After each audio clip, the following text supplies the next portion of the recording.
Illinois faces some big challenges. Today, we're about to hear a truly honest analysis of the problems we face. Equally as important, you'll also hear an in-depth discussion of some practical solutions. This is your radio source for stories, the insight, and the answers you won't hear anywhere else.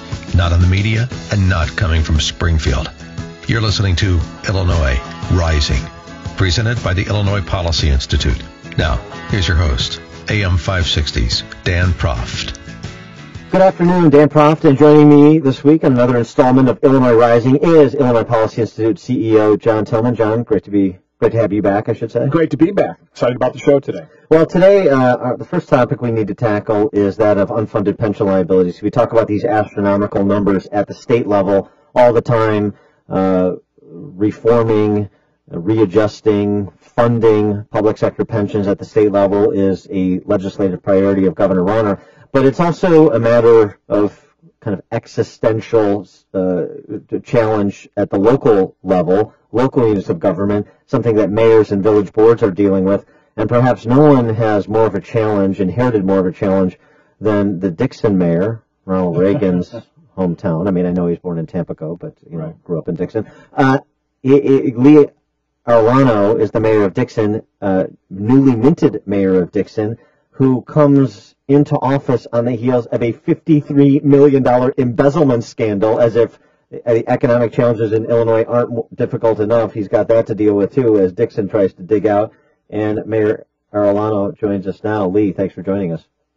Glad to be here. So you inherited this, what became a story of international renown, your former city comptroller embezzling $53 million. I know that Dixon was made approximately whole by the combination of the insurance and the auditors insurance, who failed to catch this embezzlement scheme. But where does Dixon find itself just in terms of kind of recovering from that and then transitioning to the challenges that other municipalities are facing as well, most notably unfunded public sector pension liabilities? Yeah, obviously that was one of the biggest things going into office, knowing that I was going to have to catch up on some of the things that were never paid for and use those settlement funds wisely.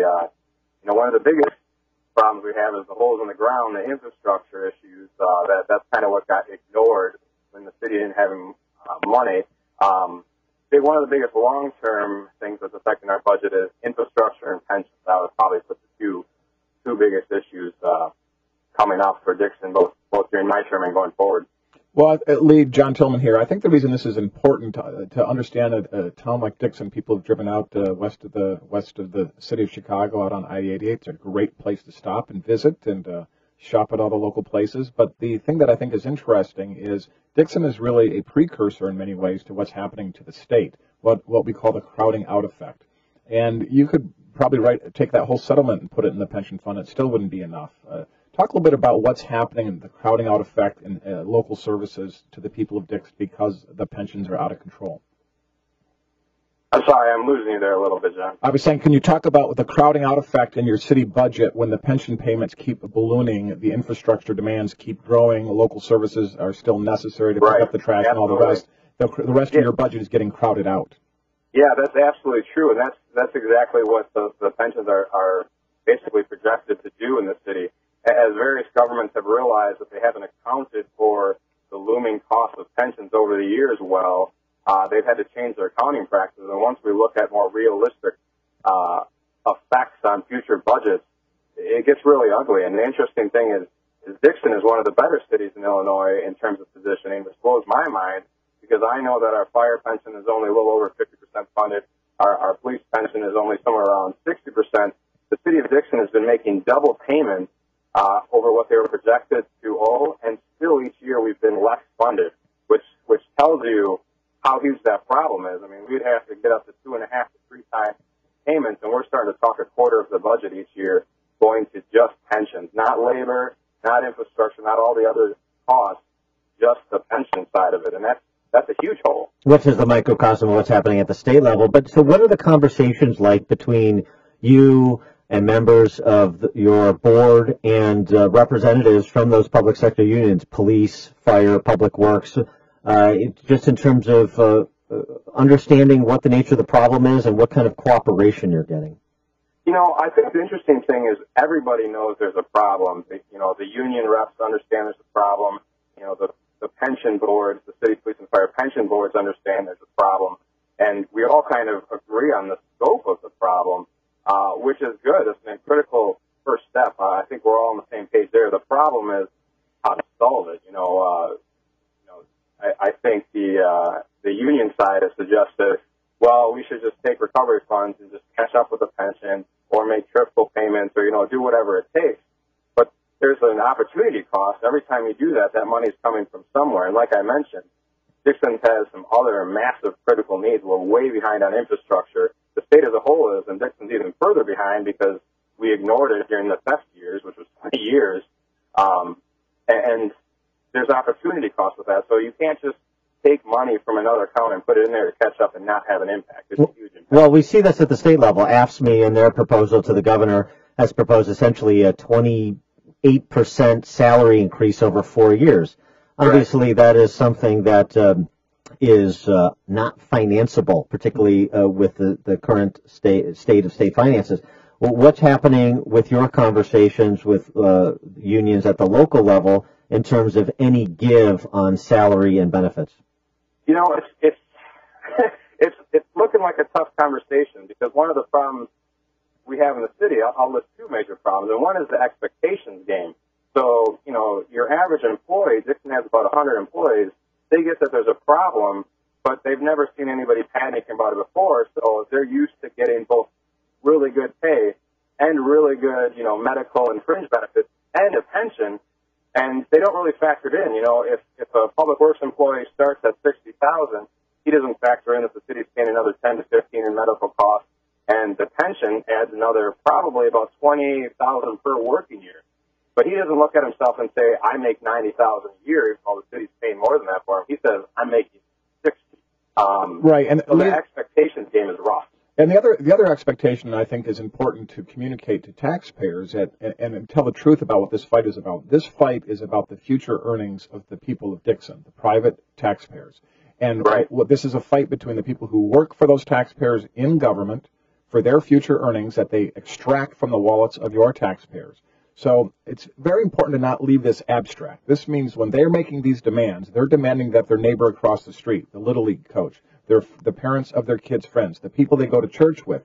It's almost like you're at church and they're expecting their neighbors to pass the plate and continue to have these large salaries for the employees while their own incomes go down because this problem isn't solved. And that's why I think what's dangerous about this from a sort of a civic point of view is it's creating a wedge issue between the people who work for government, who are funded by the private taxpayers, and we're going to treat each other as enemies if we don't figure out a healthy resolution that respects both sides of that equation.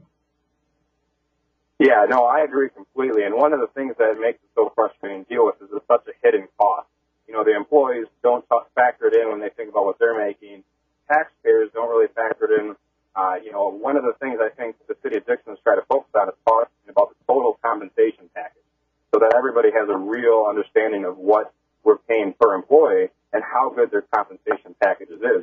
We don't want to demean the work they do. I think we have phenomenal employees in the city of Dixon, but we need to set the expectations, as you mentioned, both for the public as well, but also for the employees, of what this actually costs the taxpayers and how well compensated they are. The other big problem I mentioned is cities don't have the ability to negotiate the pension formulas. So the only way we can really impact the pension formulas is to rip more money out of other parts of the account or to control our wages. We're talking to Dixon Mayor Lee Arellano. Lee, the other interesting thing is you're kind of uniquely positioned with these conversations because you're a small business owner in Dixon. So you have conversations with public sector employees and private sector employees. And to John's point about having that conversation with private sector employees about the public sector demands on their future earnings, maybe kind of illustrate for us the difference as you're getting comfortable being the mayor of Dixon and how it operates being the mayor and those conversations with the public sector versus being a small business owner operator and the conversations with your private sector employees. Well, I think, this is a very interesting point, and I think the biggest difference I've noticed, which maybe I think I knew cognitively going in, but it's amazing to see it in action, is that government employees aren't impacted by the free market. And to use, a public works employee example, Well, if we put out an advertise for a public works employee, we'll get hundreds of applicants, and many of them will be top-notch. And it's no problem hiring the best whatsoever, you know. They're just not impacted by the market because of where compensation is. In the private sector, there are plenty of people who would be, you know, killing for those jobs. So if it was run closer to a private business, you'd probably have a lot more employees with the exact same payroll. You'd be getting a lot more things done, and the city would be able to do a lot more projects in-house instead of contracting out and giving other people margins. It means the taxpayers would save money. But unfortunately, you know, they're almost completely immune from that free market effect, whereas a private employer, he knows roughly what the wages are in his given sector, and he can play close to that. So and that adds up to a big price difference for taxpayers. He is Dixon Mayor Lee Arellano. Lee, thanks so much for joining us. Appreciate your time. Absolutely. And, you know, it's interesting, John, to note as well, just talking about Lee and these salaries. State of Illinois, this is not well publicized, State of Illinois adjusted for cost of living, highest paid state employees in the nation. It is a great fact, great benefits. They pay relatively modest to almost nothing for their health care benefits, and they have great health care. And I think the tragedy of all of this is what it's doing to our civic society.